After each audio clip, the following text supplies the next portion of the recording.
o uno de los temas de hoy es informática en la nube. ¿Qué me pueden decir? ¿Qué me pueden decir para ustedes qué es la nube? En general, ¿qué es la nube?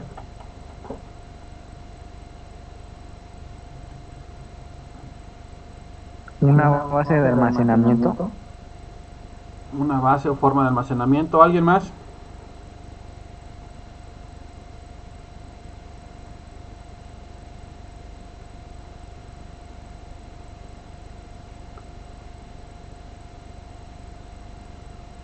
¿Alguien más que me puede decir? ¿O por qué se llama, por qué creen que le llaman la También, nube? también sirve como respaldo en la red, Respaldo en la red, muy bien. ¿Por qué creen que le llaman la nube?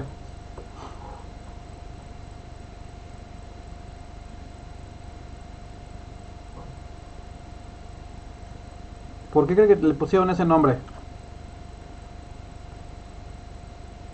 porque al igual que una nube contiene mucha agua, este contiene muchos datos.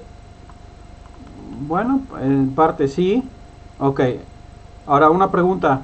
¿Ustedes pueden ver qué hay dentro de las nubes o detrás de las nubes? ¿Pueden verlo?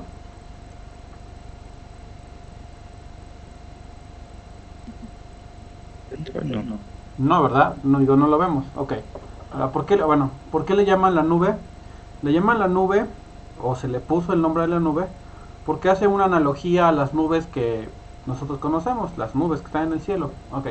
Dentro de las nubes no sabemos qué hay dentro o atrás de las nubes, no sabemos. Entonces la analogía es, la nube es, como bien comentaron, es, ahí se guarda mucha información, ¿sí? Ahí está nuestras cuentas de correo, nuestros drives, nuestras cuentas de Facebook, todo está en la nube, ¿sí? O mucha de la información que manejamos en internet está en la nube. Entonces, como no sabemos físicamente dónde están esa información o qué caminos va a llevar o por dónde tiene que pasar los datos para llegar a almacenarse y de regreso, entonces por eso le pusieron la nube, porque en la nube puede haber muchísimas cosas. Hablando de la vida real, puede haber, no sabemos qué hay detrás, entonces igual en la nube informática no sabemos dónde está almacenado y por qué caminos tiene que llegar esa información a su destino y viceversa, de donde está almacenada para visualizarlo, no sabemos exactamente dónde está ni qué caminos toma para que nosotros la podamos ver, por eso se llama la nube. Ok, ya captado ese concepto. Ok, entonces, ¿qué es la informática en la nube? Dice, es el suministro de servicios informáticos, y ahí puse algunos, incluidos servidores, almacenamiento, bases de datos, que ahorita vamos a ver, redes, software, análisis e inteligencia a través de internet, o lo que le llaman la nube, ¿sí? Ok. El objetivo de la informática en la nube es ofrecer una innovación más rápida, recursos flexibles y economías de escala. Ok, eso de la innovación es que obviamente puedo estar innovando o conforme lo que vayan imponiendo en la nube voy a ir aplicándolo yo o utilizándolo. Los recursos es que ya no tengo Perdón, que... profe, que me conecté tarde. No te preocupes, no te preocupes, ¿sí? Es que ya ve que Teams anda muy rejego, muy falloso. Sí, no te preocupes, Entonces, Lidia, no te sí, preocupes. profe. Ok, entonces esos recursos flexibles es a lo mejor la empresa o incluso nosotros mismos ya no tenemos que estar adquiriendo dispositivos para guardar mucha información. Simplemente con que tengamos una conexión a internet y podemos subir ciertos datos o los datos que se me permitan de acuerdo a la capacidad, lo puedo subir ahí y ahí también entra lo que es la economía de escala. ¿Sí? Yo puedo estar subiendo información y obviamente va a haber algunas cosas que sí hay que pagar para tener muchísimo más espacio. Ok, entonces esa es la informática en la nube. Son muchos servicios que se ofrecen a los usuarios, ¿sí? Y dependiendo de esos servicios ya, algunos son gratuitos, algunos son de paga. Ok. ¿Qué ventajas tiene la informática en la nube? Ok, una es el costo, ¿sí? Porque voy a estar eliminando la inversión de capital, es decir, me voy a ahorrar bastante dinero, como ya lo comenté, para estar utilizando o comprando discos duros externos, servidores, etcétera, ¿sí? Puedo utilizar los de las empresas que me ofrecen ese servicio para estar almacenando información. Otra ventaja es la velocidad. Dice, los servicios se proporcionan como autoservicio y a petición, es decir, vamos a poner el ejemplo de Drive o de, por ejemplo, Mediafire o Mega, ¿sí? Entonces, ellos me ofrecen servicios gratuitos y hay unos servicios de paga, pero bueno, entonces yo puedo estar haciendo autoservicios, es decir, yo puedo estar subiendo información y descargándolo de esos lugares o de esos servicios en la nube, y a petición es que pues, cuando yo lo necesite lo descargo, ¿sí? Nada más me logueo en mi cuenta y eso es todo. Y es muchísimo más rápido que si yo lo hiciera, si yo adquiriera mis dispositivos, tendría que yo estarlos configurando y va a llegar en algún momento en que a lo mejor ya son obsoletos, y entonces tengo que estar invirtiéndole más, que entraría ahí el punto anterior. Ok, otra ventaja es la escala global. Dicen ofrecer la cantidad adecuada de recursos de tecnología de la información. Entonces ellos mismos poco a poco van aumentando su almacenamiento, ¿sí? Y su infraestructura para ofrecerle mejor servicios a sus clientes, que seríamos los usuarios. Entonces ellos ofrecen una cantidad adecuada de recursos, ya sean más velocidad, más almacenamiento, más servicios de base de datos, más servicios de inteligencia artificial, porque también se ofrece eso. En fin, muchos servicios o productos que pueden ofrecerle. Entonces, no importa dónde esté, yo lo puedo estar utilizando. Ok. Otra ventaja que tiene es la productividad, y se elimina la necesidad de muchas de estas tareas. Las tareas son lo que se tiene que hacer. Ya no lo hago yo o ya no lo hacen mis equipos, ya lo hacen obviamente los servidores o los equipos que tienen en el otro lado del mundo o en la nube, esa empresa, y entonces ya ellos, yo nada más solicito que, no sé, que hagan algo, lo que se necesite, almacenar o procesar cierta información, ellos lo hacen y ya me lo regresan a mí, y entonces ya mis equipos ya no los estoy sobresaturando con información. Para eso es la productividad o la ventaja de la productividad.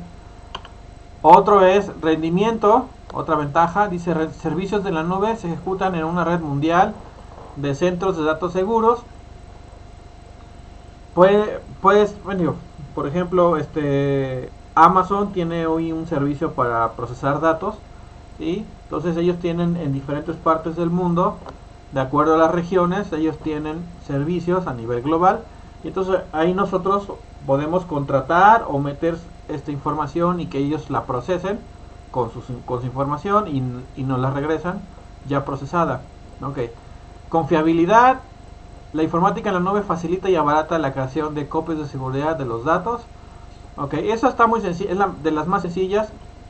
Ustedes tienen, aquí todos tienen cuenta de Gmail, supongo, o de Hotmail, o de Yahoo, de lo que sea. Y entonces pueden hacer copias de seguridad de su información rápidamente. ¿Cómo lo hace, por ejemplo, un usuario normal que tenga un teléfono con Android?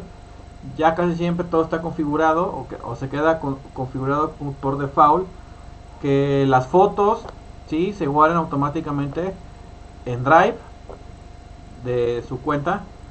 Hace un respaldo, creo que después de las 12 de la noche o antes de las 6 de la mañana, hace un respaldo automáticamente de las fotos, y entonces eso me abarata a mí estar utilizando recursos de mi teléfono, como el espacio de almacenamiento ya se va guardando. Entonces yo puedo estar ahí borrando lo que no necesite, porque ya sé que está guardado ahí en la nube, ¿sí?, en mi cuenta, ¿sí? Y aparte sé que es seguro, porque nadie va a tener acceso a ellos, al menos que le anden pasando la contraseña a su novio, su novia, o hayan perdido la cuenta, etcétera. Pero bueno, eso ya son cosas de otro tema. Y luego tenemos seguridad. Ofrecen un conjunto completo de directivas, tecnologías y controles para hacer segura esa información que se sube, para procesarla, para almacenarla.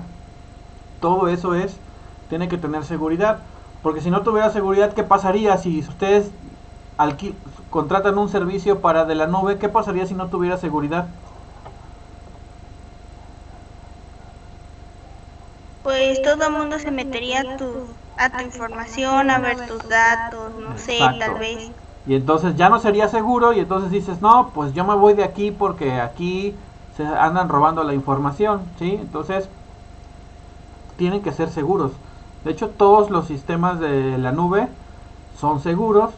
El que no es seguro es el ser humano o los usuarios, que luego no tomamos las debidas precauciones para resguardar nuestra información o para tener acceso a ella. Ok. ¿Alguna duda con lo de que la nube, esa parte?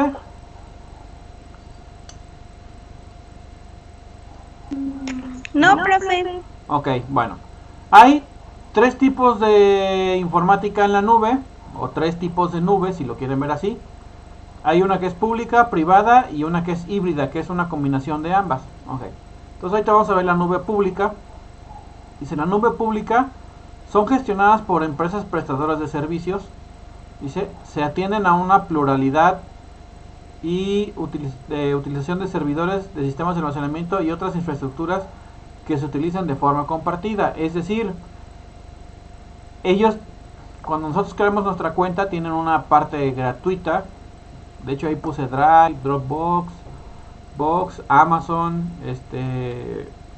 la nubecita azul con blanco es OneDrive, la de azul, la de la izquierda, ese sí no recuerdo cuál es, creo que es pCloud. Entonces, cuando nosotros creamos una cuenta en ellos, hay una versión gratuita, ¿sí? O pública, por decirlo así, y entonces ya podemos nosotros estar subiendo nuestra información, ¿sí? También se llama pública porque podemos estar compartiendo ciertos enlaces de eso que tenemos ahí, lo podemos compartir con la gente, ¿sí? Por ejemplo, hagan de cuenta que yo subo, no sé, vamos a poner una película o un archivo o algo, entonces yo lo dejo público y entonces cualquiera que tenga el enlace va a poder ver esa información y descargarla, ¿sí? Aunque mi cuenta tiene seguridad y es privada porque es mía, ¿sí? Pero yo puedo decidir qué cosas van a estar públicas y cuáles no, ¿sí? Y eso ya va a depender del usuario, ¿sí? Pero aún así hay parámetros de seguridad que ellos hacen, las propias plataformas, para proteger la integridad o la información del usuario. Ok, entonces son nubes públicas, ahí vienen muchos ejemplos. ¿Alguien conoce algún otro ejemplo de nubes públicas?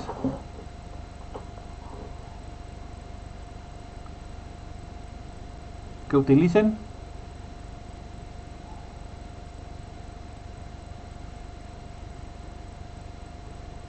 ¿Las redes sociales cuentan, maestro? Sí, porque hay gente que sube. Me ha tocado, bueno, sí cuentan, pero obviamente hay información que no puedes estar compartiendo con todos. O sea, por ejemplo, subes un archivo y no lo pueden ver todos, nada más lo ves tú o a quien se lo compartas. Pero mucha gente me ha tocado ver alumnos, ¿sí? Que tienen 2, 3 cuentas y entonces en una la usan para estar subiendo que enlaces y que archivos y ahí lo tienen, ¿sí? Entonces también puede contar como una nube pública, ¿sí? Pero nada más la utilizan para almacenar, no vas a poder estar compartiendo información. Pero sí es un ejemplo también. Ok, entonces vamos, esa es la nube pública. Vamos con la Profe, siguiente. Mande. o sea que, bueno, no sé, ¿verdad? Me entra la duda. O sea que dentro de la nube pública es, por ejemplo, todo lo que sube uno a redes sociales. Pero aquí tengo una duda. También entran las nubes privadas, como por ejemplo la nube de Android, donde tú subes todos tus datos, las nubes de iOS, de iCloud y así. ¿Esas también cuentan ahí? Sí, de hecho, mira, ahorita que vamos a ver la nube privada, muchas de las que vimos antes, como Drive, como la de Amazon, la de Mediafire, todas esas son privadas, ¿sí? O bueno, públicas, pero también tienen su parte privada. Entonces, fíjense, una nube privada, dice la nube privada integra las ventajas más importantes de la nube pública, es decir, las velocidades que tiene, que todo el mundo puede acceder, entre comillas, ¿sí? Puedes estarlo subiendo, dice, permite la escalabilidad y el autoservicio, es decir, yo voy a estar utilizando mi cuenta, que puede ser pública, pero si yo quiero ampliar el espacio de almacenamiento o los servicios que esa nube me ofrece, porque no solamente es almacenar, sino procesar información, como por ejemplo el hosting, es la nube, por ejemplo, hosting es albergar páginas web para mostrárselas al público. Bueno, si yo quiero más servicios, yo pago, tengo que pagar una mensualidad, por 6 meses, anualidad, lo que sea. Entonces, me permiten la escalabilidad y el autoservicio, sí, igual que las otras, pero aquí hay una variante. Aquí yo tengo que estar pagando, ¿sí? Para poder hacerlo. Ya aquí ya entramos en otras cuestiones de que, bueno, si tienes dinero puedes tener más, o más recursos económicos, puedes tener más espacio de almacenamiento o más servicios, sí, se tiene que hacer, ¿sí? Obviamente aquí entra también la parte de la seguridad y todo se maneja a través de una infraestructura propia, es decir, ya ellos, tú puedes contratar nada más vamos a pensar una empresa que acaba de crearse, dice, no, yo quiero tener un espacio nada más para mí en ciertas plataformas. Entonces ellos van, contratan su espacio de almacenamiento con sus servicios que quieran tener, ¿sí? Nada más son de ellos, nadie más los va a compartir, por eso son privados, ¿sí? Y entonces ahí ellos contratan, pagan, y entonces ya no tienen que estar invirtiendo en servidores en su empresa o en otro lugar donde lo tengan que poner, que sean propios, físicamente propios de ellos, sino que ya contratan los servicios de una empresa, por ejemplo Amazon. Amazon tiene un servicio propio, contratas y ya nada más agarras, pagas y ya tienes acceso a ellos, a los servicios que te da Amazon. Aparte del almacenamiento, tienes servicios de procesar información, de inteligencia artificial, etcétera. Entonces esa es una nube, o son las nubes privadas, ¿sí? Yo empresa contrato, nada más es para mí, nadie va a poder acceder a ellas, ¿sí? Y aparte, bueno, si lo vemos desde el lado de un usuario común y corriente, bueno, también podemos tener nuestra nube privada, ¿sí? Obviamente hay que estar pagando, ¿sí? Ok, ¿aquí hay alguna duda con la nube privada? No, profe. Ok. Y luego tenemos la tercera nube, que es la nube, me faltó poner la híbrida, me faltó poner el título. Es la informática, bueno, la nube híbrida. Híbrida es que combina de las dos. Dice, es una combinación de las anteriores, por lo tanto posee características de las mismas, siendo una alternativa atractiva para muchas empresas. Ofrece la exclusividad de la privada, ¿sí? O sea, que solamente sea para mí, manteniendo el entorno y permitiendo que ambas arquitecturas, o sea, las arquitecturas son tanto la privada como la pública, se comuniquen e intercambien datos y aplicaciones. Entonces aquí ya hago una combinación. Puse el ejemplo de Google Cloud, porque Google Cloud no todos lo tienen. Todos tenemos cuenta de Drive, pero si queremos hacer, contratar Google Cloud, ese sí hay que pagar. No es un servicio, vamos a ponerlo de paga, para tener todo lo que hace Google, pero más privado, ¿sí? También hay opciones públicas para poder compartir alguna información, pero ahí sí yo ese yo lo voy a pagar, pero bueno, puede ser público dentro de mi empresa, o algunas cosas yo las puedo poner privadas o públicas, dependiendo de lo que yo necesite. Entonces ahí son los tres tipos de nubes o informáticas en la nube, ¿sí? Normalmente el usuario normal, repito, tiene nubes públicas, ¿sí? Ya si quieren comprar más, o sea, si quieren hacerlo privado, lo pueden hacer, hay que pagar, o pueden hacerla híbrida dependiendo de las necesidades. Si ustedes quieren almacenar información o estar procesando ciertos datos porque a lo mejor su equipo no les da para procesarlo, bueno, sí, a veces sí hay que estar pagando, que serían las privadas, pero bueno, ahorita eso no es tan relevante, pero sí es importante que sepan qué es la nube y cómo funciona, que los tipos que hay y lo que se puede hacer. Ok, ¿hasta aquí alguien tiene alguna duda? No, profe, ninguna. ¿No? Ok. Ahora, ¿alguien me puede decir qué entiende por una base de datos? Para ustedes, ¿qué es una base de datos? ¿O para qué se utiliza?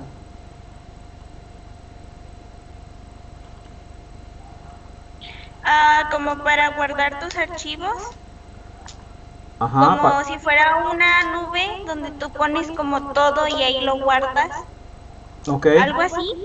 Sí, es para guardar, pero... Yo digo que es como el sustento de los datos, o sea, no en sí donde se guarda, sino algo que lo sustenta.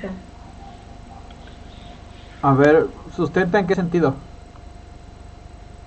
Ajá, como que lo hace bajo eso. Ok, ¿alguien más?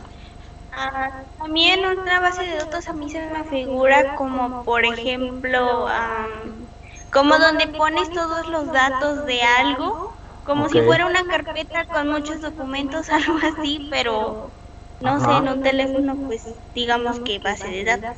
Ok, muy bien, ok. Tienen la idea, ¿sí? Bueno, obviamente las bases de datos es para guardar, no necesariamente se guardan archivos, se guardan datos o información. Ok, ahorita lo vemos, va que va. Entonces, ¿qué es una base de datos? Dice, en términos sencillos, una base de datos es una colección organizada de datos, ¿sí? Un dato, para ponerlo en contexto, un dato por sí solo no me dice nada. Ejemplo, cuando ustedes crean su cuenta de correo o crean una cuenta de Facebook o de, por ejemplo, se van a loguear de WhatsApp, ¿qué datos les pide la plataforma?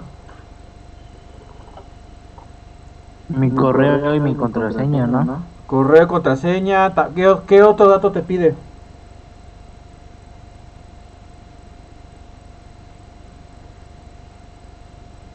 Número de teléfono. Número de teléfono, pero también El nombre. les pide el nombre, ¿sí? Nombres, apellidos, de qué país eres, si eres hombre, la edad, si eres hombre o mujer, o sea, dependiendo la información que requiera la plataforma, es lo que... También, bueno, no sé, pero experiencia propia pide correo electrónico. Ajá. Entonces, dependiendo la información que requiera la plataforma, son los datos que te va a pedir. Entonces, un dato por sí solo no me va a decir nada. Por ejemplo, si yo veo el nombre de Juan, por ejemplo, pues Juan, ¿quiénes? Hay muchos Juanes. Pero si ya le empiezo a poner más datos, por ejemplo, Juan y tiene el teléfono tal y es del país tal y tiene tal correo, entonces eso me va a formar la información. Entonces, por ejemplo, ustedes ahí en el SAI para ver sus calificaciones, ¿qué información viene? El CUR, El CUR, ¿qué más? también a veces tu nombre, tu grado, tu carrera. Viene tu CUR, tu matrícula, tu carrera, obviamente nombre y apellidos, en qué semestre vas, las materias que llevas, ¿sí? Bueno, toda esa información está almacenada en una base de datos y está organizada, ¿sí? Ok, entonces eso es una base de datos, es una colección organizada de datos. Organizada es porque la propia base de datos o el propio sistema la tiene que organizar de acuerdo a qué, a un criterio. Normalmente cuando ustedes en su teléfono ustedes tienen una base de datos de sus contactos que van agregando en el directorio, ¿sí? Cuando ustedes agregan un contacto, ¿cómo lo buscan? Siempre los últimos que pusieron están hasta arriba, los más nuevos, o acomoda de acuerdo al nombre. Lo acomodas según el tiempo que hayas conversado con ellos. Bueno, o sea, con el último más bien, con el último con el que hablaste es el primero. Ok, eso es en WhatsApp. Pero por ejemplo, si tú quieres ver la lista de contactos que tienes en tu teléfono, que tengas registrados, obviamente. Te aparece por letra. No, en contactos empieza por si lo tienes agendado con algún número, algún símbolo, son los primeros, después ya empieza con el abecedario. Ok, muy bien. Entonces, A mí, a mí siempre me sale con el También abecedario. he visto que también he visto que en WhatsApp es así como que, por ejemplo, a veces agregas a alguien y aunque no lo tengas en contactos, ahí te lo marca. Entonces te empieza a marcar como por sección los que tienes agregados, los que no tienes agregados, Exactamente. pero solo están en Entonces- WhatsApp, y los que solo tienes el número, pero no los tienes sin nombre. ok. Todo eso son datos, o sea, en este caso son contactos, pero están organizados de acuerdo a algo, por números, por símbolos, lo como sea, ¿sí? Eso, las bases de datos automáticamente lo van a hacer, de acuerdo a un criterio, ¿sí? Ojo con eso porque al final vamos a ver algo. Ok, entonces una base de datos es una colección organizada de datos. Estos datos se almacenan electrónicamente, normalmente en un sistema informático, ¿sí? El sistema es el programita, ¿sí? Que me permite manipular esa información, ¿sí? Y ya físicamente los datos o los contactos en este caso se almacenan en un archivito, ¿sí? Ahí están almacenados, ¿sí? Puede ser un archivo, puede ser que se almacenen en la nube, porque cuando ustedes agregan un contacto, en Android, bueno, igual en iOS, les pide dónde lo quieren guardar. ¿Recuerdan dónde les pide guardarlo? Sí, ¿Dónde? al menos bueno, no sé, ¿verdad? Mi teléfono, no sé si el de alguien más también le pase eso, pero yo, por ejemplo, meto un contacto, lo registro y todo, y a la hora de guardarlo me dice que si lo quiero guardar en mi teléfono o si lo quiero guardar en mi correo electrónico, entonces siempre los guardo ahí. Y de hecho ya comprobé que así funciona. Ahorita cambié de teléfono y metí mi correo electrónico y me mandó todo lo que ya tenía en la tableta. Muy bien. Entonces, Ahí está aplicado lo de la nube. Ahí está aplicado lo de la nube. Y esa nube, pues tiene una base de datos de tus contactos. Entonces, cuando tú le dices, ¿dónde lo quieres guardar? No, pues en mi Drive o en mi correo electrónico. Cuando tú te logueas que en otro dispositivo, como te pasó, él automáticamente jala todo a donde corresponda y ya lo puedes ver, ¿sí? Y como lo habías dejado. Ok, entonces se almacenan electrónicamente en un sistema informático. En este caso, ese sistema está almacenado en la nube. Muy bien. Y se puede acceder a ellos a voluntad, como ya vimos ahorita el ejemplo que da Lidia. ¿Sí? Yo puedo estar accediendo a ellos desde mi teléfono, pero está consultado. Obviamente se hace una copia en mi teléfono, por si no llego a tener internet, se hace una copia, pero bueno, puedo estar accediendo a ellos desde ahí y a voluntad, o puedo irme directamente a mi nube o a mi cuenta de Drive o de Gmail para poder verlos. Y las bases de datos en general pueden tener cualquier tamaño y nivel de complejidad. El tamaño es qué tan grande va a estar estructurada, y eso también implica la complejidad, porque bueno, más adelante van a ver en otras materias, van a ver que las bases de datos pueden ser tan grandes como por ejemplo las de por ejemplo Chedraui, que maneja muchísima información, maneja muchas tablas, maneja muchos productos, entonces, y maneja proveedores, devoluciones, todo eso implica el tamaño y la complejidad de la base de datos. Ok, ¿hasta aquí alguien tiene alguna duda con lo que es una base de datos y cuál es su utilidad? no, Ninguna, profe, maestro. ¿No? ninguna. Ok, bueno, ok. ¿Cuáles son los objetivos de las bases de datos? Ok, bueno, hay varios. Proporcionar a los usuarios finales una visión abstracta de los datos, es decir, cuando ustedes quieren consultar algo, no les va a mostrar así tal cual está el dato almacenado, sino simplemente les va a mostrar lo que requieran. Por ejemplo, si ustedes quieren ver un contacto en Facebook de sus contactos y tienen muchísimos contactos, Facebook ya le puso ahí buscar contactos, ¿no? Entonces ustedes empiezan a escribir el nombre y ya él empieza a hacer un filtro. Lo único que queremos saber es el nombre del contacto, ¿sí? No me interesa ni el correo, ni el teléfono, ni otra cosa, ¿sí? A menos que él haya puesto ahí en su perfil, ya entró al perfil, pero bueno. Igual con los contactos del teléfono celular, pues empiezo a buscar y ya le empieza a poner la visión abstracta, vamos a ponerlo así. Me pone nada más, pues el nombre y los datos que él quiera. No me va a decir en qué orden está, no me va a mostrar en qué orden está almacenado, ni a qué hora lo almacené, ni el día, eso no es relevante, ¿sí? Me va a mostrar solamente lo que yo necesite. Dice, la gestión o manipulación de los datos implica estructuras para almacenar la información, como la provisión de mecanismos para la manipulación de la información. Esas estructuras para almacenar la información son unas, le llaman las tablas, ahorita las vamos a ver, ¿sí? Y los mecanismos para la manipulación es cómo va a manejar la base de datos, el agregar un contacto, por ejemplo, o eliminarlo, modificarlo, moverlo del lugar, o sea, todo eso es uno de los objetivos que tiene la base de datos.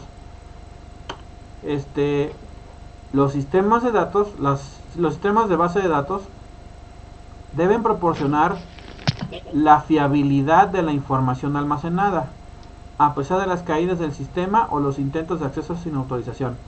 ¿A qué creen que signifique la palabra fiabilidad? ¿O a qué le suena? Confianza, profe, que le des como confianza. Confiable. Ok, confiable, pero ¿en qué sentido? Es correcto que sea confiable. Pues en que nadie puede ver tus datos y que nadie puede entrar a tu nube. Ok. Está bien que nadie pueda ver mis datos, pero por ejemplo, que no los puedan ver y que no los puedan modificar. Y si el sistema llega a fallar, porque no hay sistemas infalibles, el sistema me debe de permitir que la información quede intacta como estaba antes del fallo y después del fallo, ¿sí? Es decir, vamos a pensar que ustedes van al cajero, ¿sí? Y quieren sacar 100 pesos. Dicen, voy a sacar 100 pesos. Sacan 100 pesos, o le dicen al sistema, ¿sabes qué? Quiero 100 pesos. Ya ustedes teclean su NIP, meten su tarjeta, meten su NIP, y ya. Y entonces de repente por ahí el sistema falló, o se fue la luz, o algo así, ¿no? Y entonces, ya de repente dice, no, pues ya, dice el sistema que, vamos a pensar que el sistema falló. Y entonces dice que te dio el dinero, pero físicamente no te lo dio. Y entonces uno diría, no, pues ya el banco ya se clavó los 100 pesos. No, la verdad es que no se los robó, simplemente tuvo el sistema un fallo. Y entonces la base de datos debe tener una manera de poder poner que los datos sean fiables, es decir, no se terminó la transacción o no se terminó de procesar la entrega del dinero. Entonces esa fiabilidad, es decir, yo me espero, no sé, unos 5 minutos, porque así sucede cuando uno saca dinero del cajero y falla el cajero, que es raro que falle, pero bueno, puede fallar. Te esperas unos 5 minutos, vuelves a checar y ya está el dinero ahí, o sea, nunca se te restó el dinero físicamente, simplemente hubo un fallo, aparentemente te lo descontó, pero cuando vuelves a introducir tus datos, como no se hizo físicamente la entrega del dinero, los datos permanecieron iguales tal cual estaban, y entonces la base de datos tuvo la fiabilidad de que los datos permanecen intactos antes de esa transacción.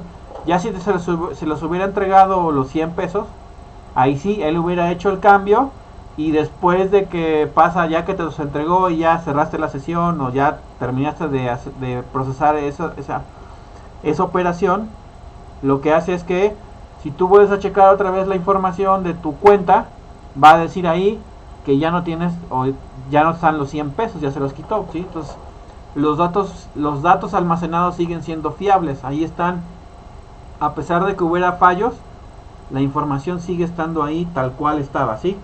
A eso se refiere fiabilidad. Ok, continúo.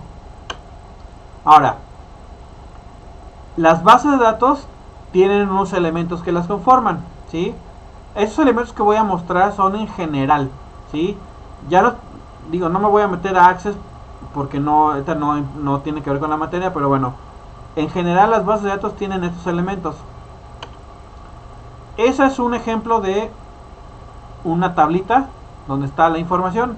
Recuerden que las tablas tienen columnas y filas. ¿Alguien me puede decir cuáles son las columnas y cuáles son las filas? Las columnas son las que están verticalmente y las filas son las que están horizontalmente. Correcto, muy bien. Entonces las columnas verticales y las filas horizontales. Ok.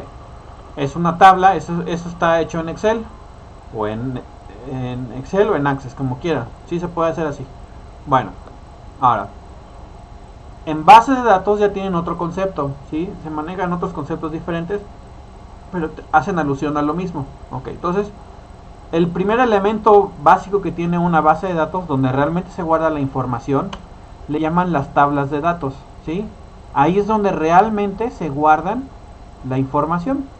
Las bases de datos, voy a regresarme al anterior, el iconito, véanlo así como, siempre que vean un diagrama de un cilindro así como el que viene ahí, es una base de datos. Dentro de la base de datos, el primer elemento es las tablas de datos. Las tablas de datos son donde realmente se almacena la información.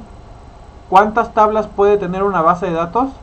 Puede tener las que se requieran, desde una tabla, 2, 3, 50 tablas, 100 tablas, dependiendo la complejidad de la información que se vaya a requerir, ¿sí? Y ahí ya entraría el diseño de la base de datos, los tipos de relaciones, etcétera.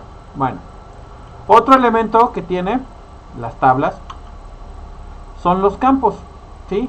Los campos véanlos como las columnas, ¿sí? O si también lo quieren ver, los campos serían los datos que va a almacenar la tabla. Por ejemplo, tenemos el dato o el campo código, el dato dependencia o el campo cédula, el campo nombre, apellido y edad, ¿sí?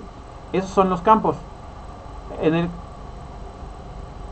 el caso, por ejemplo, si fuera bueno, esto es una imagen así de que saqué de internet, pero por ejemplo en el caso de ustedes, ¿qué campos utilizaría la base de datos que tienen ustedes en la escuela, ¿sí? De su información? ¿Qué datos lleva?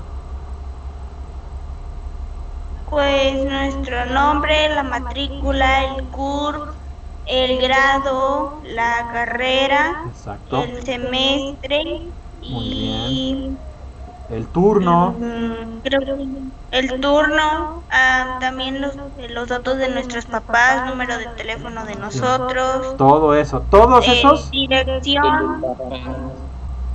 Los profesores que nos dan clases. Sí, pero eso, por ejemplo, los profesores que les dan clases ya va en otra tabla. O sea, ahí van a ver, bueno, más adelante van a ver que, o en otra materia van a ver que cuando se hacen bases de datos, se utilizan diferentes tablas para irlas relacionando. Ok, pero bueno, esos campos, sí, son los que se necesitan, dependiendo, como decía en la definición, un grupo de información organizada de acuerdo, vamos a ponerlo de acuerdo a un tema. En este caso, una escuela, pues les va a pedir su curso, la matrícula, el nombre del alumno, etcétera. Todo eso lo pide. Ok. Entonces, esos son los campos. Luego hay otro concepto en base de datos que le llaman el registro. El registro no es otra cosa más que el conjunto de campos, ¿sí? Ahora, ¿cuántos registros puede tener una tabla? Pues los que sean, no es necesario. Por ejemplo, ahorita de alumnos tenemos ahí en ambos turnos, son alrededor de 800 y piqui, como 814, 841, por ahí así son alumnos registrados en ambos turnos. Entonces la tabla tiene X número de registros, ¿sí? Cada registro tiene unos campos. Ahorita les voy a enseñar un ejemplo de cómo está organizado, ¿sí? Ok, entonces son registros. Y luego tenemos otro concepto en base de datos que le llaman la clave primaria. ¿Para qué creen que sirva una clave primaria?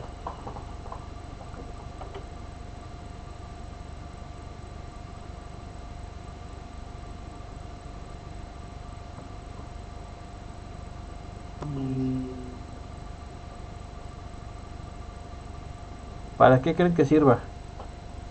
Para identificar, en este caso sería de la persona que están hablando. Exactamente. O sea, bueno, la clave primaria, muy bien. La clave primaria, ¿sí? O clave principal, que también le llaman así, es un campo que va a permitir identificar a ese registro de todos los demás. El ejemplo, para que les quede claro, ustedes dentro de la escuela, ¿cómo identifican un alumno de otro? ¿Mandé? ¿Cómo saben qué alumno es? Por ejemplo, si yo quiero ver, no, pues, del alumno de tal semestre, ¿cómo puedo identificar un alumno de otro? ¿De acuerdo a qué? ¿A su nombre?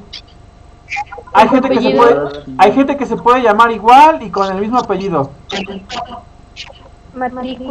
Matrícula. Ningún alumno tiene una misma matrícula que otro, ¿sí? Eso no puede haber.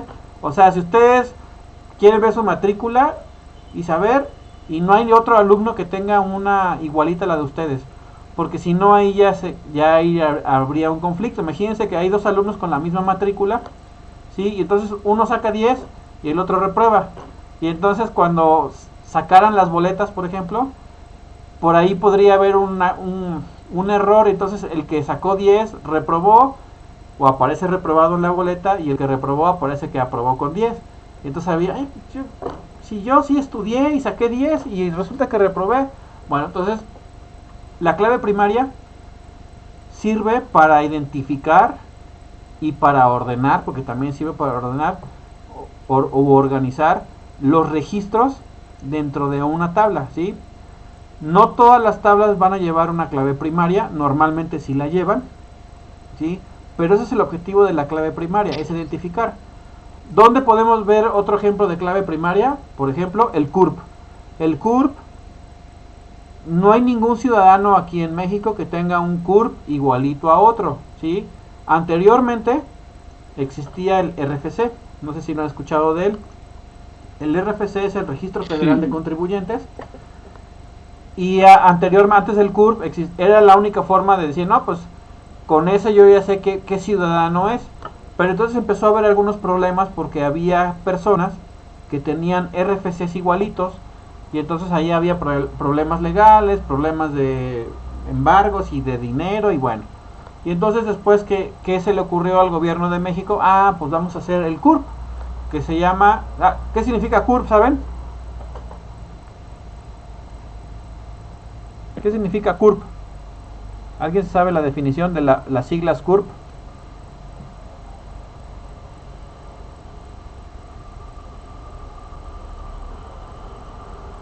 ¿No se la saben? Ok. CURP significa clave única de registro poblacional. Sí, registro poblacional o de población. Ok. ¿Cuál es el uso que tiene? Bueno, todos los ciudadanos mexicanos, ahorita ya los que nacen automáticamente les dan su CURP, ¿sí? O a los pocos días. Y todos tenemos que tener un CURP. Entonces, en el caso de ustedes o nosotros, cuando nos vamos a registrar a algún lado, te van a pedir la CURP. Entonces con ese ya se sabe en qué, su nombre, en qué año nació, o su fecha de nacimiento, de qué estado es, si es hombre o mujer, o sea, y un montón de cosas que se pueden saber de ahí. Entonces, al igual que la matrícula en la escuela, bueno, también podemos utilizar la CURP para saber qué alumno es, ¿sí? Entonces, esa es la clave primaria, es el uso que tiene, se utiliza mucho. En base de datos es de lo que más se utiliza para poder distinguir un registro de otro.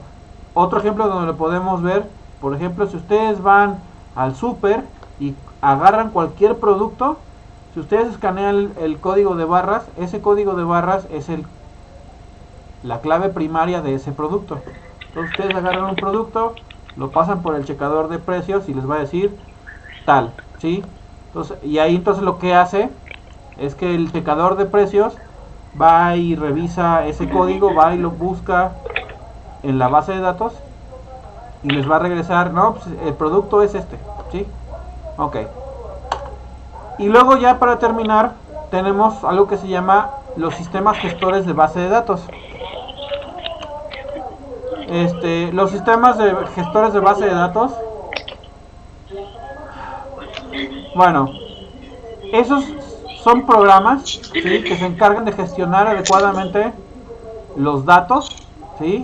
Gestionarlo es crear los datos o darlos de alta, borrarlos, modificarlos o consultarlos, ¿sí? Eso es gestionarlos, ¿sí? O sea, sería ver, crear, modificar y borrar, ¿sí?, la información. Suelen disponer de un sistema de bloqueo para el acceso simultáneo, es decir, cuando alguien está modificando un registro de la base de datos o de las tablas, ese registro se queda bloqueado para que nadie pueda acceder a él. Voy a poner un ejemplo muy burdo, pero bueno, si ustedes entran a un baño muy chiquitito, pues nada más cabe una persona. O sea, ustedes están utilizando el registro. Cuando se salen del baño, el registro o el baño queda libre para que alguien más lo pueda utilizar. Esa sería como la analogía, ¿sí? Entonces, los sistemas bloquean los registros. O sea, si ustedes van a editar, por ejemplo, su información ahí en el sistema de la escuela, le voy a cambiar mi nombre, ¿sí? Ahora quiero que me aparezca en mayúsculas, por ejemplo. Entonces, mientras lo están editando, nadie más lo puede editar porque está bloqueado el registro, ¿sí?